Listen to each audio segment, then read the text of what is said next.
Good afternoon and welcome to our celebration of service. I'm Ron Barnes and it's an honor to be your president.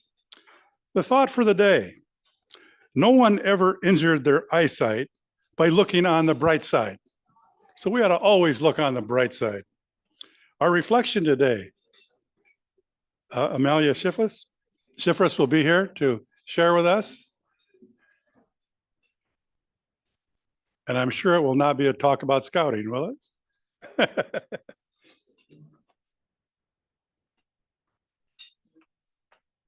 Hello. My reflection today is on time or lack thereof. As a Jewish person, tikkun olam or healing the world has always been important in my family. Volunteering, helping those less fortunate, being kind to the environment. It was a lesson and a value that was always extremely important in our daily lives. And Bloomington, as you know, is an area where there is a huge plethora of nonprofits and volunteer opportunities. My mother-in-law ran the volunteer network for many years. As an adult, I chose to work in the nonprofit sector, but there were also always other causes close to my heart that I spent my free time on. But when I became a single mom of two, I no longer had the free time to spend on those causes. I did what I could when I could, and the needs for social service nonprofits became greater during early COVID. At the time, I was working for Middleway House and was able to do my job from home, working in outreach, communications, and fundraising. But the need for these organizations is never gone, even if people don't have the time to give. They still need our help. As I am no longer a single mom, I just got married a couple weeks ago. Thank you. But I still have two 5-year-olds and a parent with health issues and a full-time job at Hoosier Trails. So my time is still limited.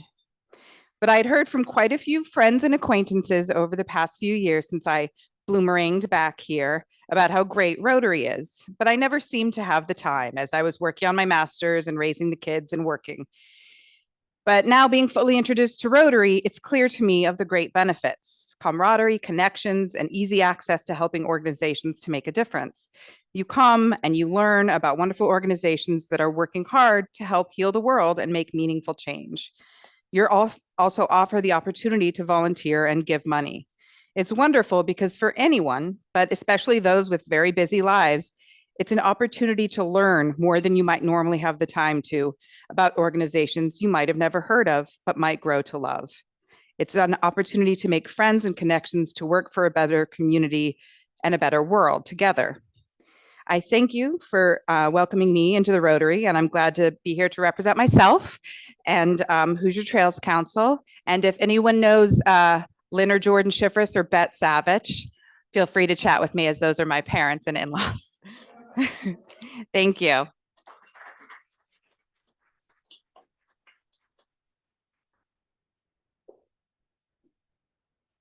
Thank you, Amelia, and also best wishes to you on your wedding bliss. To introduce our guests, we have Lynn Schwartzberg.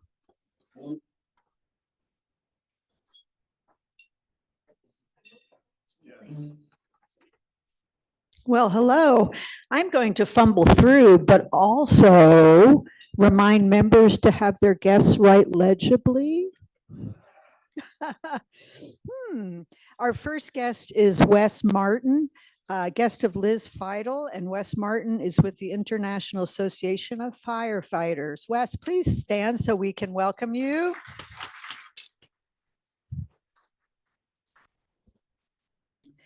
Now, this is where it gets a little questionable. I have John Schwatker. Oh, okay. From Greenwood Rotary. Welcome, welcome. And then we have a very special guest of Charlotte Seatlow. We have her daughter, Zoe Kerniger. Granddaughter. I'm sorry. What did I say? Granddaughter. And then our last guest is a guest of Jim Bright. We have Ayo, and I'm not going to say all the rest of it, but you can say it for me. And you're a member of the IU Rotaract Club, and you're from Nigeria. And welcome to our club. If any of you would like more information about Rotary, I'm sure a lot of members at your table would be happy to share. Thank you.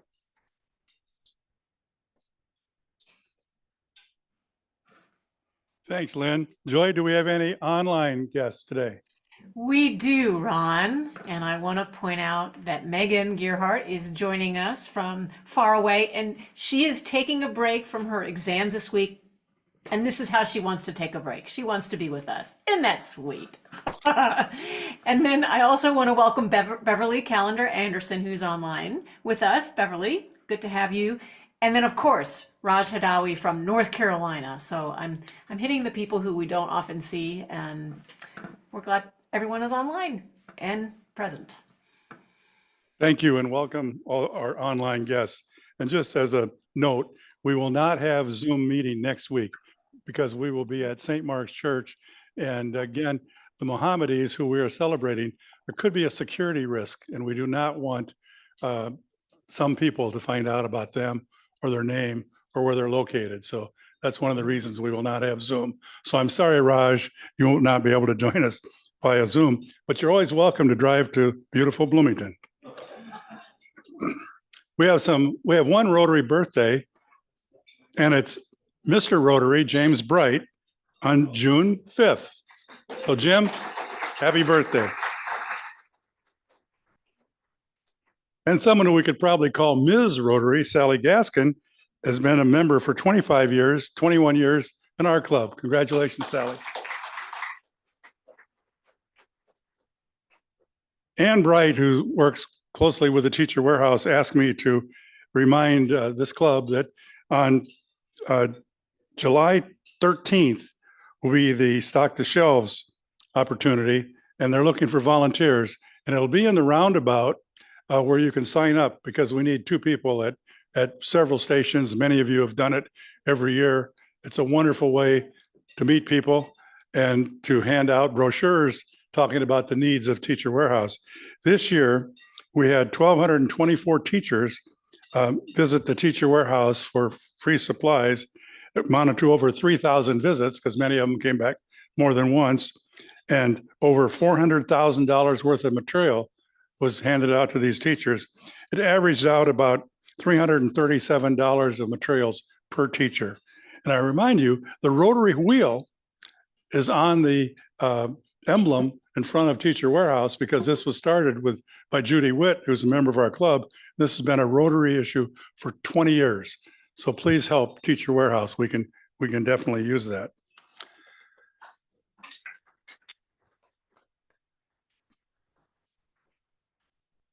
Also, Patrick Smith asked me to remind all of us about a very important celebration. June 10th celebration will be held by the city, and it'll be hosted Saturday, the 15th of June at Switchyard Park. This event will begin at 2 p.m., will end at 6 p.m., and the Rotary Club will be hosting a table to educate the public that come about our Rotary Club and our mission. We need 1 to 2 volunteers to assist between the 4 to 6 time period. I know that Tracy and I are covering and Charlotte are covering the 2 to 4. But again, contact Patrick Smith if you can cover that spot. I think it'll be a wonderful event, and we can use your help. And again, remember, it used to be called Freedom Day or Day of Liberation, or Liberation Day, Emancipation Day, but it's really to celebrate the emancipation of slaves across the United States. And it's started in Galveston, Texas. And again, General Gordon Granger proclaimed this, and it's a wonderful event to celebrate. So our community is going to enjoy that, and Rotary can be a part of it. Also, I want to thank Alon Barker for a wonderful celebration Saturday night for our sibling city affair. We had a linkage with Palo Alto, California, and the dignitaries from our city and their city in a 2-year celebration. So a wonderful event, and thank you. Our club was well represented that night. And again, his leadership helped that happen.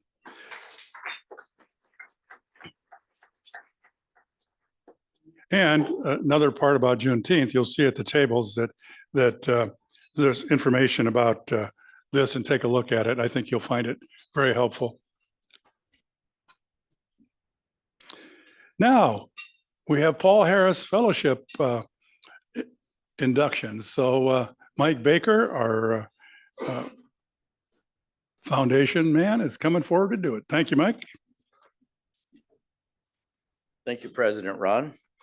Good afternoon, Rotarians and guests. Today, we recognize 2 of our members for their contributions to the Rotary Foundation. As we give to the foundation, Rotary transforms our gifts into service projects that change lives close to home and around the globe. By giving to the annual fund, you can make these life-changing projects possible. We can keep doing good in the world for years to come.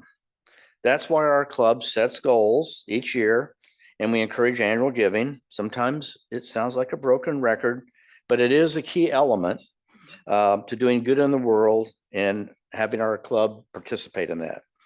So we are $19,000 is our goal for the year. This is the last month of this Rotary year. Just a month, Ron. And we're just a few $1,000s off. So anyone who has a first-time pledge of $25 per quarter or just makes a single gift in the month of June, our club will match that 2 to 1. Just let Natalie or myself know. Now, on to the business. Will Tracy Jovanovich and Richard McKeag please come up? Oh, this is Tracy's. There's the other.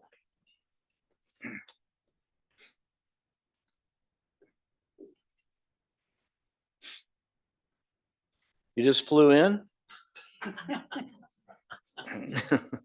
I know. Are your arms tired? That's an old one. Okay. Tracy, as you know, is our president-elect, a member since 2023. She's embraced her membership in our club full throttle on committees, behind the scenes, making our club and community better. The apple does not fall far from the tree. And most of you probably don't get my apple jokes, but I think Tracy does. So anyway, yeah. Yes, her name is a bit confusing for some, but I figured out an easy way for you to remember it. It's part Scandinavian, Johan, right? Johan. And then the other half is Polish, Avich, Johanovich. Does that work? That works. Okay, that's it. Dick McKeag, oh, I'm sorry, is a member since 1985. Obviously, he has roots in Scotland. It's rumored that he belonged to a clan there, the McKeags, and they were involved in protests against the crown, which is probably why he spends a lot of time in Arizona, sort of trying to hide out. Another thing, many of you may not know, he was a retired dean of students. And as a special surprise for you today, I've arranged a meeting in Dunn Meadow. There's some students that would like to talk to you. So anyway, Tracy's being recognized as a Paul Harris +1. And Dick, a Paul Harris +2.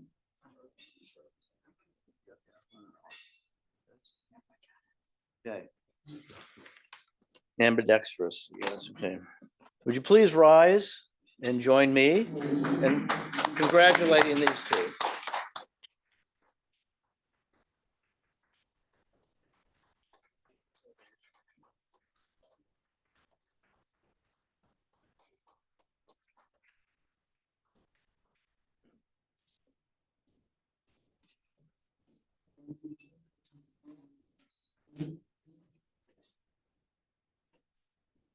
I thought for a minute I was watching the late night show with Mike Baker.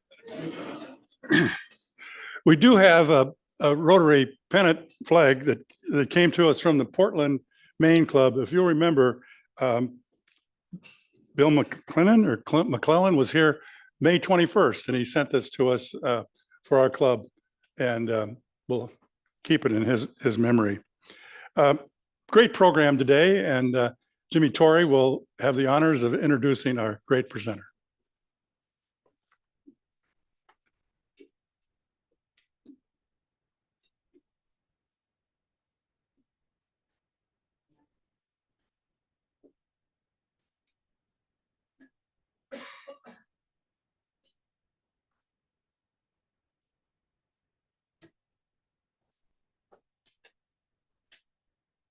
Thank you, President Barnes. Rotarians, it's my honor to introduce to you all today my good friend, Ekwonwa. She works with Purdue Extensions with the Human and Health HHS. I'm sorry. I apologize for messing that up there, but she is a graduate of the University of Illinois, where she focused on liberal arts, getting a minor in pre-medicine and chemistry. And in 2021, got her master's in public health from Southern Illinois University. It's been a good privilege, good honor of mine to have known Audie for almost a year now. Always had great conversations with her. And when I attend her programs, I learn a lot about taking care of myself. And I just see the passion she has for the community in each and every one of the programs that I've seen her lead. So without further wait, Audie. Thank you so much, Jimmy.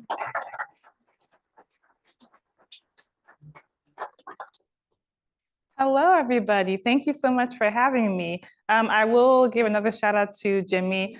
Since I moved here, I have an advisory board and he's on there and he's been absolutely wonderful, helping me as a person, helping me with the work that I do. He's the reason why I'm up here. So thank you so much, Jimmy, again for inviting me. I am honored to be here. As a Purdue person, I'm surprised you guys even let me in the building. So I've made it a long way in my opinion. So I'm going to be talking a little bit about Purdue Extension. I'm not sure how familiar many people are with Purdue Extension or even the work that we do, not just in Indiana, but in the whole country as well. I'll talk a little bit about Land Grant University, what that is, cooperative extension, and then I'll talk more about Purdue Extension and then specifically what I do as a health and human science educator. So with Purdue Extension, any program presentation that we start off with, we always have an EEO statement that essentially says we are equal opportunity employer. And so we don't discriminate on the basis of race, sex, veteran status, etc. And also if any accommodations are ever needed to accommodate any ADA specifications, we are always able to do that. Please just always let us know. So it's a little bit about cooperative extension. So before I talk about extension, I want to first talk about Land Grant University and what that is. So in 1862, under President Lincoln, the Morrill Act was founded. And essentially what that did was it provided 90,000 acres of land to different states, and they were in charge of building different institutions that taught agriculture and mechanical arts. So that was the main focus, was just to educate its residents or citizens of that state on those specific topics. Then later in 1890, they expanded and added 16 states from the South. So that's originally the idea of land grant universities. They're essentially institutions that were federally funded and given this task of providing education throughout the state. So Purdue University is the land grant university for Indiana. Every state has one land grant university. Some have two. Some might have like an HBCU land grant university. Some might have a Native American one, but every state has a land grant university with the mission of providing education to the residents of that state. So that's essentially how, this is like the foundation of extension in the whole country, is with the land grant university from the Morrill Act. So moving a little bit further, so like I mentioned before, Purdue was chosen as ended up being the land grant university for Indiana. So I'm sorry, IU.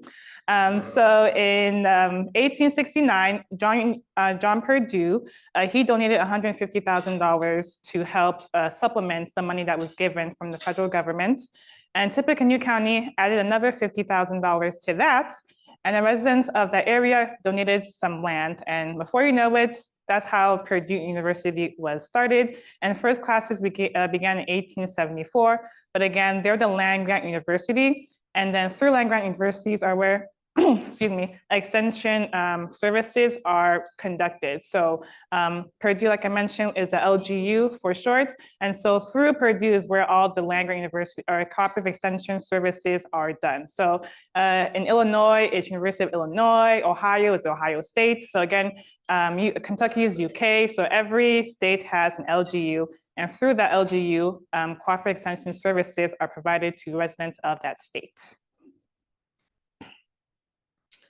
So this kind of talks more, so I talked about land grant universities. That's like the foundation of the work that we do, how it originally started, I'm sorry. And now we're going to talk about cooperative extension services. So this is how it kind of started.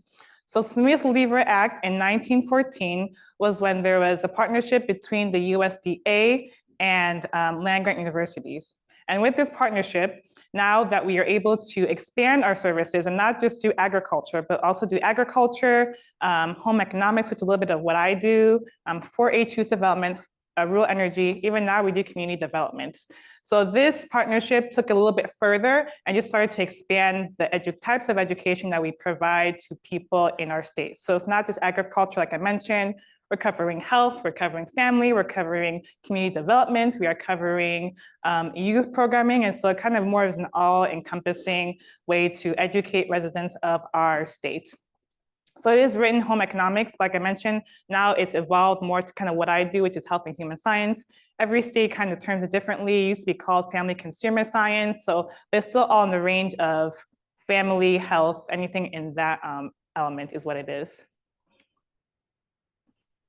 So now what is Purdue Extension? So one thing that I think is very nice and unique about Purdue Extension is that we are in every county in Indiana.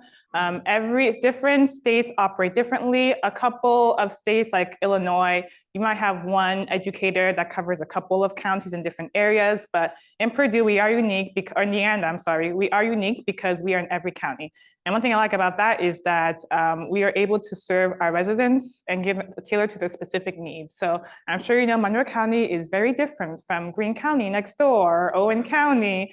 And so, you know, if I had to cover a couple of counties, it'd be hard to specifically tailor what those needs are for the community.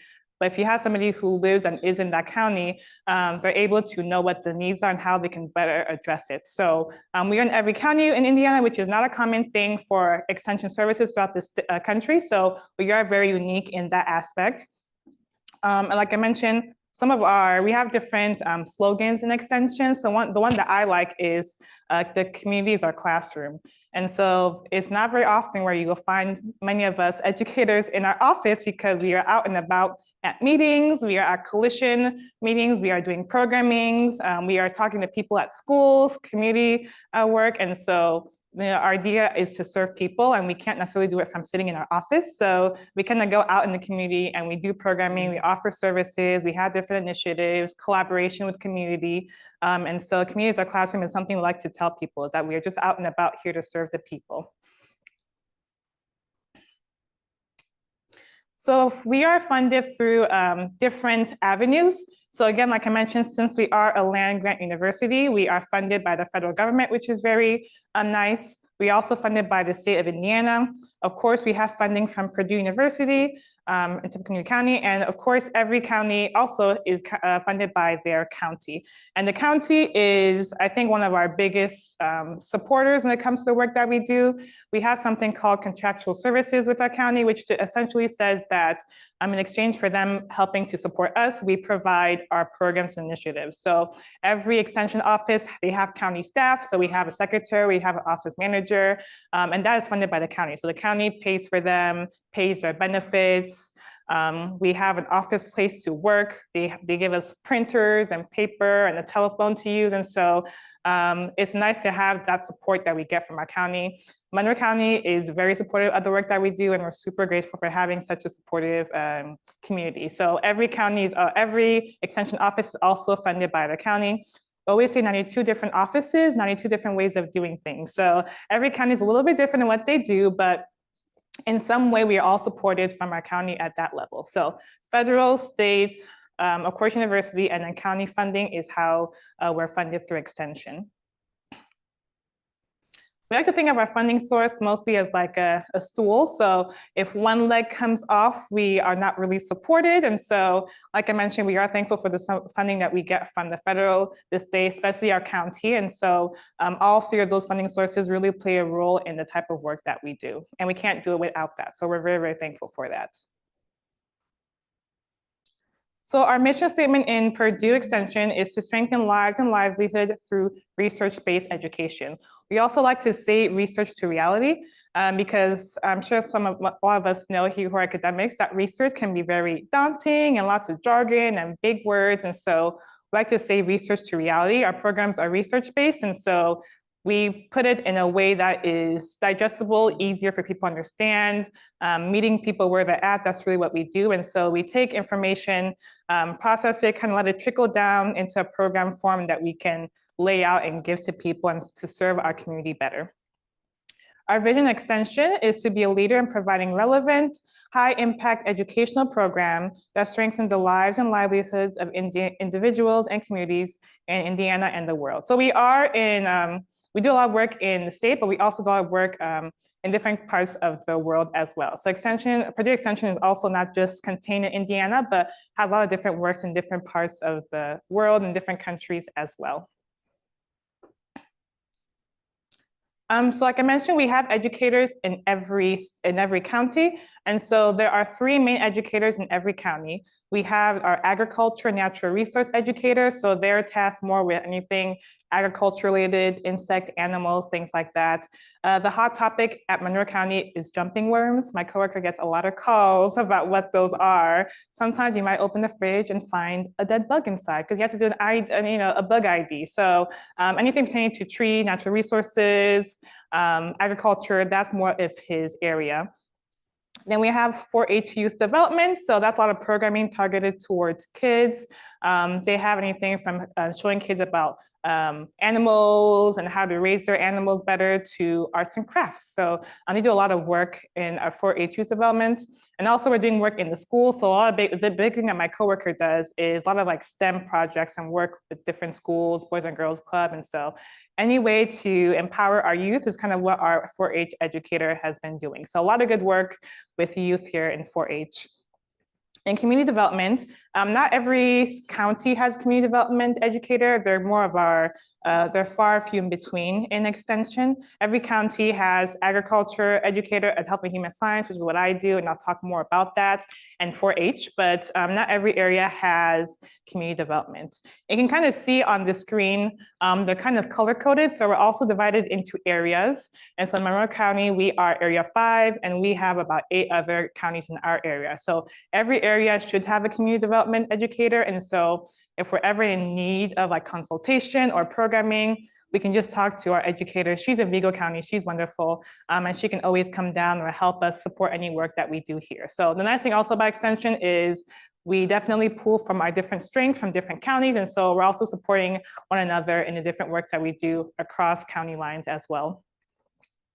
And lastly, we also have specialists on campus. So it is nice because it can be a lot to do lots of research and find different things that we need to do for our community members, but we have specialists on campus in the College of Ag. And so if there's a hot topic going on in the world of health, for example, or in farming or in youth development, we have specialists on campus who can talk a little bit more about that, learn about it, dissect it, and can relay the information to us saying, hey, this is what your community needs to know about what's going on in this field.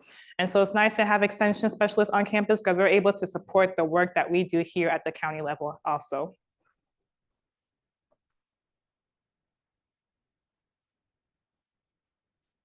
So I am the Health and Human Science educator for Purdue Extension, HHS for short. And some of the things that we do is to help identify priorities and meet the needs of individuals, families, and communities. Like I mentioned before, we go research to reality and just taking research-based information and putting it into programming that is relevant for families. So helping to strengthen families, helping people to spend wisely, to eat better, and to live well. A lot of the work that I do, or HHS that we do a lot, is just community collaborations, working with different stakeholders, community partners to see how we can take the work that we do to support their community, people that they work with and people that they serve. And of course, we like to share the impact that we do and for people to see the work that we do, but also how we can serve other people as well. So again, some of the work that we do as health and human science educators. So our main focus or program areas for HHS is family, food, health, and money. So any program that we do really touches one of those 4 categories. I could say we kind of really do everything. If you think of anything really, I'm sure you can find one way to put it in one of these different categories. And these are a couple of statistics. If you go to Purdue HHS, this just gives information on some different statistics related to some of those 4 topic areas. So under food, you can see it says 580,000 adults have diabetes. Under family, it says 34% of children live in single parent households. Under money, Indiana ranks 6th in the nation for bankruptcy filings. And under health, 41 out of 50 in terms of overall health. I moved from Illinois, and so obviously when I learned about Indiana's health, I was pretty surprised at some of our health statistics, from infant health to maternal health to heart disease.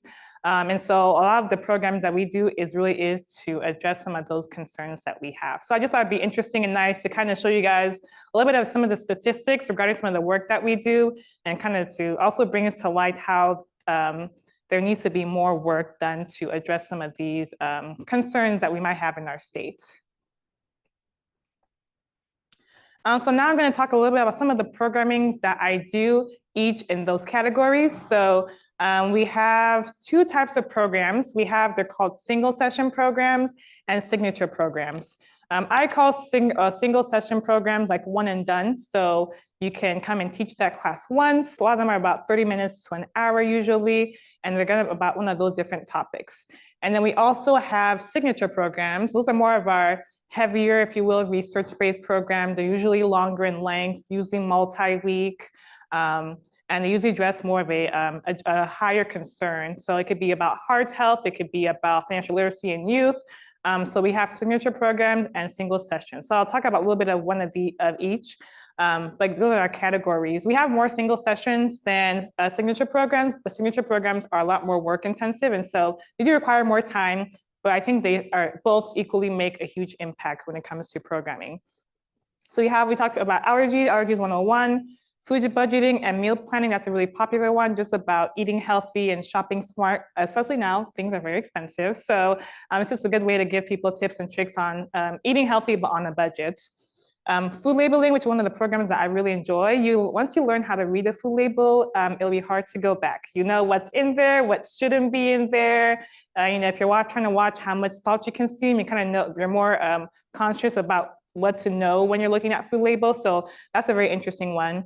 We have a new one called a plant-based eating that just teaches people about the pros and cons about eating plant-based. And a newer program that we adopted from North Carolina Extension is Steps to Healthy You. It is a 5-session program. It just talks a lot about the Mediterranean diet. So eating more whole grains, eating seafoods, again, just kind of helping people eat healthier. Some of our signature programs are Serve Safe. So when you're essentially food handling, just making sure people are trained to do that safely, and Dining with Diabetes. So again, this is a 4-week session and just teaches people about who are diabetic, pre-diabetic, who have a family member who's diabetic and wants to learn more about managing your diabetes, and also how you can still eat the foods that you like. You might just have to have a little healthy twist to it, but how you can still manage your diabetes and still enjoy the foods that you like. Our next one is health. So we have a lot of different programs when it comes to health. A new one that we rolled out about a year ago is called CREW, so Compassion and Resilience in Education at the Workplace. So essentially it's teaching mental health to employees. This is a new program that we have, just trying to help employees who may have mental health concerns during their work. Mental health first aid is another one that we do. Physical activity across the lifespan, so teaching people, this is more of a family program, but whether you are little, whether you're an older adult, just how you can keep your body moving and healthy. and sleep on it, why sleep matters. So just the importance of getting rest, which I'm sure all of us know the importance of sleep, but it's not always easy to get 7 hours of sleep. So we just talk a little bit about that. Our signature programs are Get Walking program, and we also have the Beat Heart Smarts. So Get Walking is a program I'm doing this summer, but it's a very simple one. It is a email-based program. It's about 12 weeks long. You just get an email once a week, sometimes twice a week, just encouraging you to get outside, to exercise. We send emails about how to overcome any barriers you may have or obstacles. So again, just encouraging people to walk and get physically active. My next one is Beat Heart Smart. So that's a 4-week session program and just teaching people about how to be heart healthy, teaching people about numbers like cholesterol number, your blood pressure numbers, eating heart healthy food like healthy fats, how to maintain your heart's health and anything along those lines. We also do some food eating. You also get to sample some food. So it's a win-win when you come to some of these programs. Money, which I always say money is important, but it's not a very sexy topic. And so it's hard to sometimes get people to want to do or come to programs for money because it can be boring, honestly. But you know, we all need money. Money kind of runs the world. And so we talk a lot about financial literacy. And this is a very short list, but we have a lot more about retirement, we have them about taxes, we have them about estate planning. So our team does programming around money, does a lot for different groups. So it's very, very encompassing. I have a very short list, but we do a lot of programming when it comes to money. We have one called Empower Me to Be Clutter-Free, which I guess isn't like necessarily money per se, but it does pertain to it because you have clutter, you're probably buying things you don't need, or sometimes you end up buying multiple things because you can't find something else. And so we just do a lot of decluttering program, staying scam safe. I'm sure we all know the phone calls and the emails that people get. And so just teaching people how to be safe, especially when it comes to stealing identity or financial information. Excuse me. And like I mentioned, estate planning as well.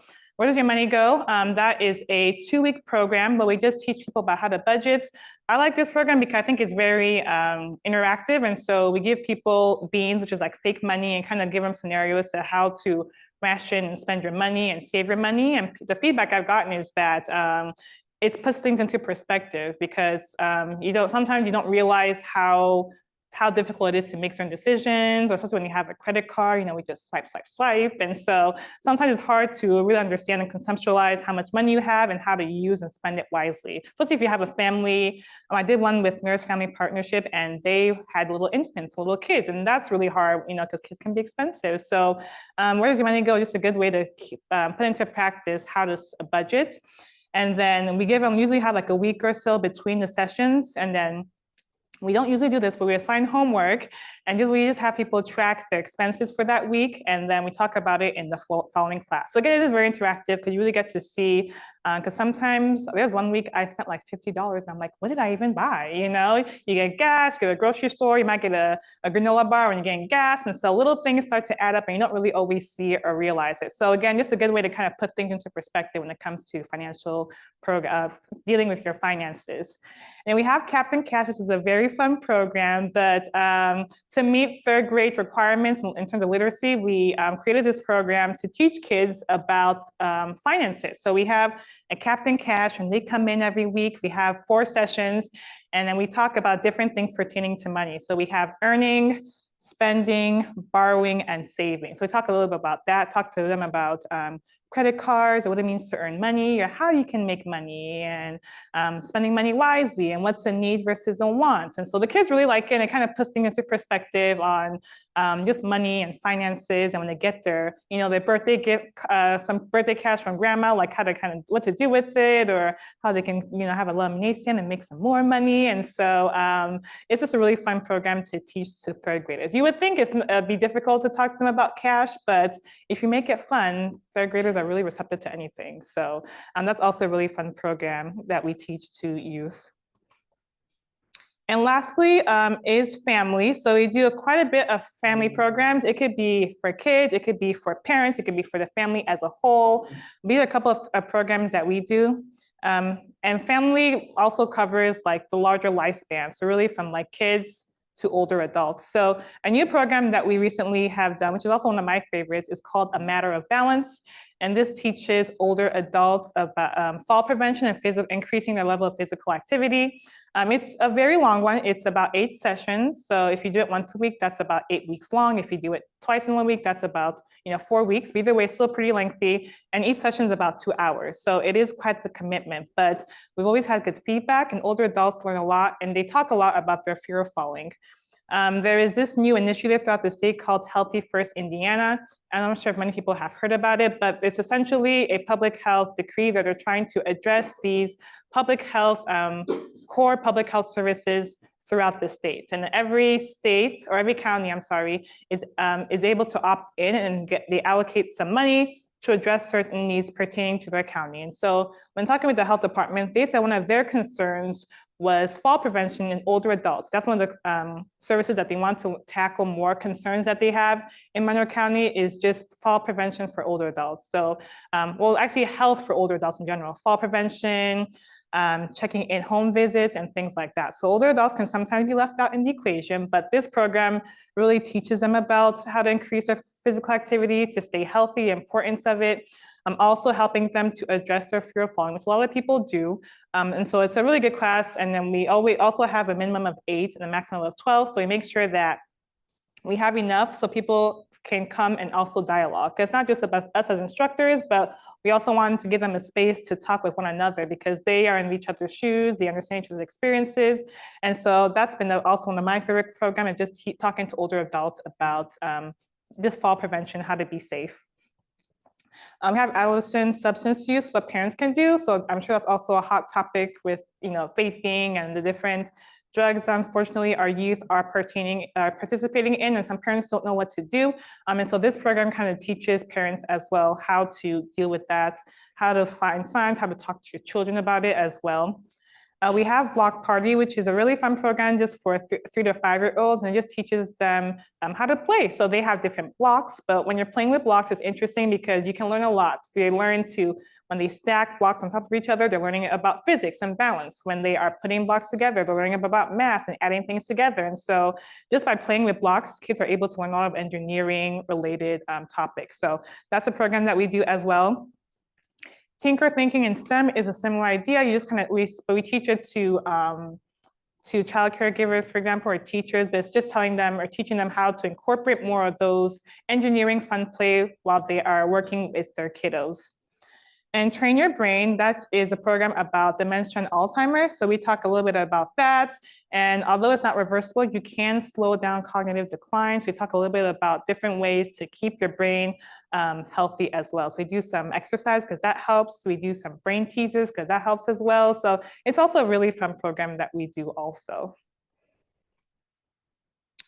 These are some of our upcoming programs. So the Empower Me to Be Clutter-Free program, I've been doing a series with the library, the downtown and Ellisville library. And so the downtown, Ellisville, our last session, session 3, will be this Thursday. There are 3 different sessions. Session 1 is about the emotional attachment when it comes to clutter. Session 2 is about paper clutter. And session 3 is about how to manage the clutter that you have and how to keep things organized. So we're on session 3 at the Ellisville Library this Thursday. They're not necessarily related, so you can really come to any one of them, 2 of them, or none of them. And then at the downtown library, we will also have our session 2, which is about paper clutter as well. And starting July 1st to September 16th, I will be doing the Get Walking program. So again, it's just email based. You just have to email me, sign up, and then once to twice a week, you will get an email just encouraging you to go outside, get physically active, and to walk. And then last but not least, we have our Monroe County Fair. So our county fair is a really big event here in the county, and Purdue extension officers in general are always involved with this, especially with the 4-H, where the kids show animals and things like that. So we are very, very heavily involved with the county fair. We're actually gearing up for the county fair because in a couple of weeks. And so it is July 1st to the 7th. And so I encourage you all, if you're not doing anything anytime during that week, to come. The 4-H, so they do anything from, they show animals, they do different arts and crafts, they do fashion, And then I'm in the community building, so we call it kind of 4-H for adults, but it's just open class. So we do the same things. We don't show animals though. But there's arts and crafts, there's woodwork, scrapbook paper, and kids who aren't in 4-H can also enter things into open class as well. So the QR code will take you to the open class page, and you can kind of see the different things that they have if you'd like to submit a project. But that is essentially, I also have some flyers up at my table with just a little bit of information about the county fair. I also have some brochures about the Strengthening Family Program, if anybody wants to learn more about that. I would love to do it here in the county. It just takes a lot of work and partnership, but it is a good program for families. It is for parents and youth 10 to 14, so it's another long program, but it just helps parents and kids kind of learn to understand each other more, increase their communication, like the name says, just to strengthen the family. And I also have a brochure that just has a little bit about HHS and different programs that we can offer as well. And I think that is it for me, but thank you again for having me. It's been a pleasure.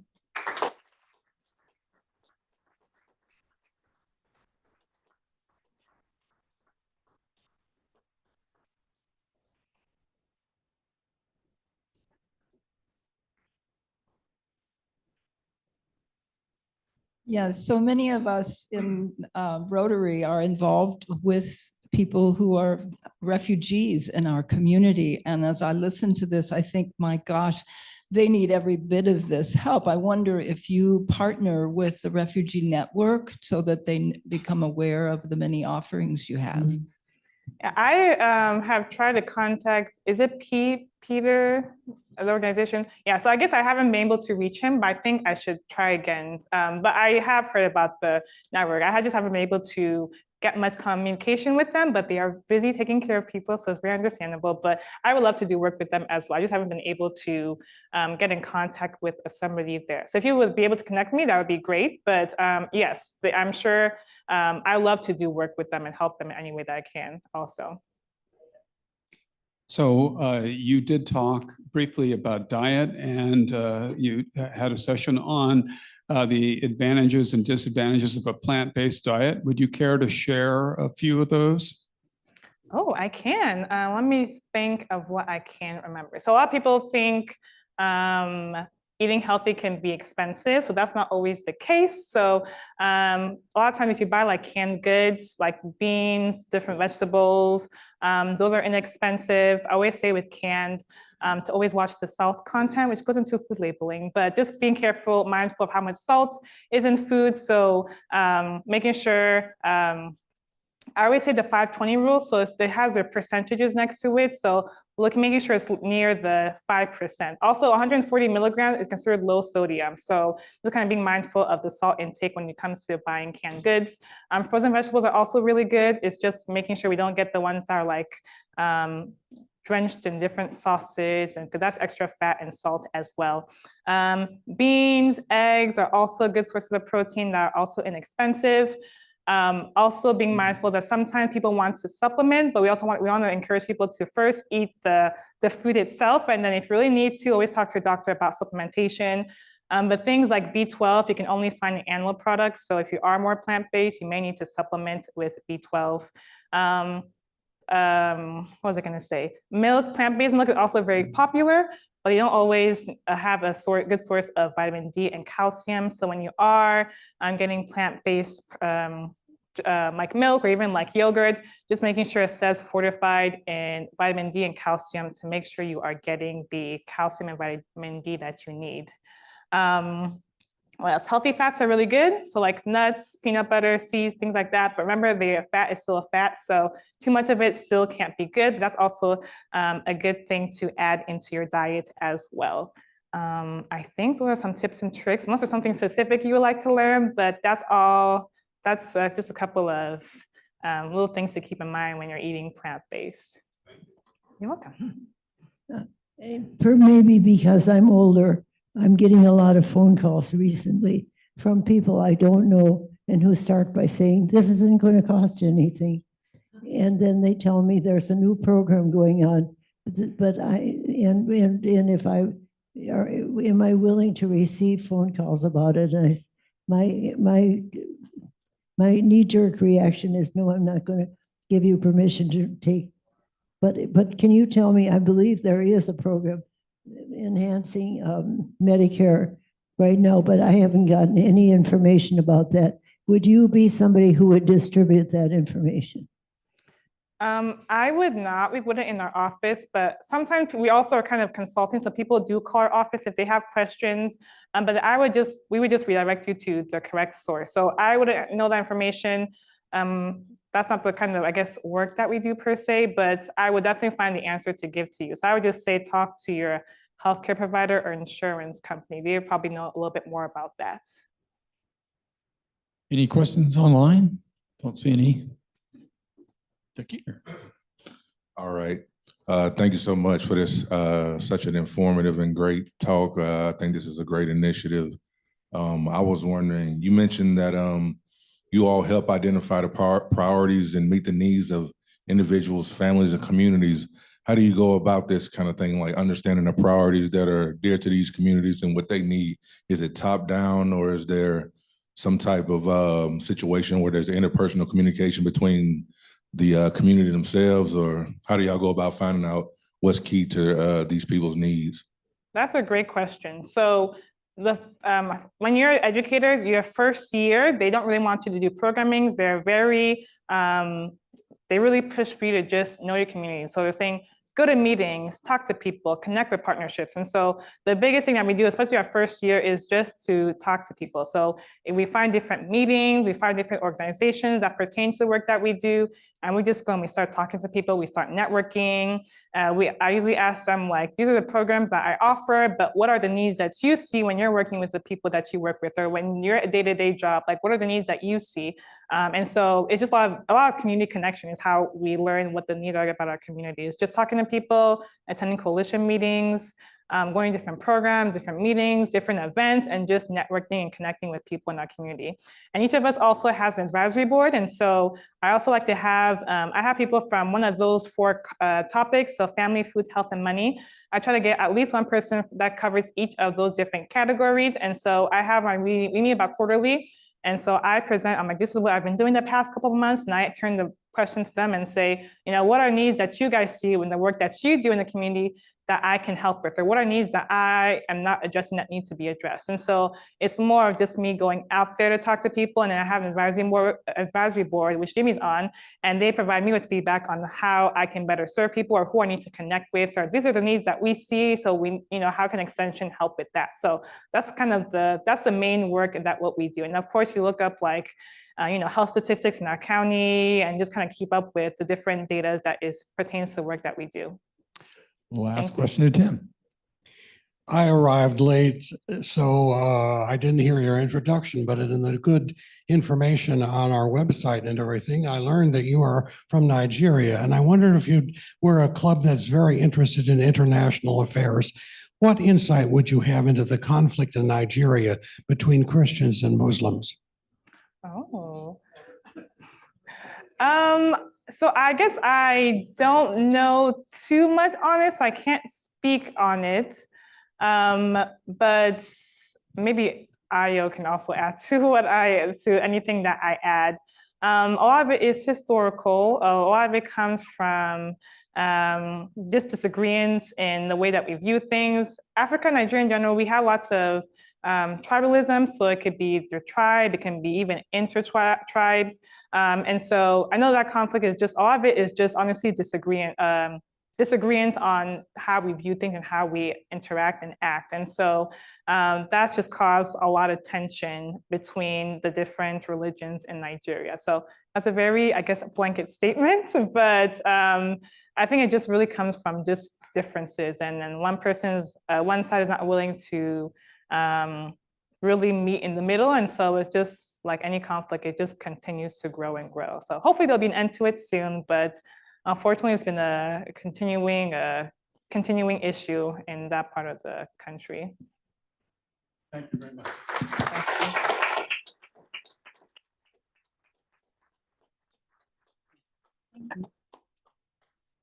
Oh, what a great service to our community. I might share with you a joke that, and obviously she's tolerant to growing up in Illinois and living in Bloomington, tolerant to Purdue jokes. But Dean Berkeley, who was a member of this club and a friend and colleague of mine, said that Purdue University was a lot like the Communist Party. They had an agent in every county. Again, on behalf of your presentation, we will be giving a donation to the Hoosier Hills Food Bank. So thank you very much for being here. I do want to acknowledge some people that made this meeting work today. Our greeter, Winston Schindel. Introductions, Lynn Schwartzberg. Our Zoom host, Joy Harder. Reflection from Amelia Schifris. I'm sorry, Amelia, yes, thank you. And then reporter, Sam Uzek. Our camera and mic operator, Mike Shermas. And obviously Tyler Martin Nichols for his good work. Our next meeting will be at St. Mark's on the 11th, and we will be spending time honoring and enjoying the Mohammadi family. And again, it will not be on Zoom, but we have a great opportunity to share our love for this family. And I hope we have a great turnout to that meeting. So please, please be there. If you'll now stand and join me in the four-way test of the things we think, say, or do. First, is it the truth? Second, for all concerned. Third, will be beneficial. Fourth, will be beneficial to all concerned. And fifth, is it fun?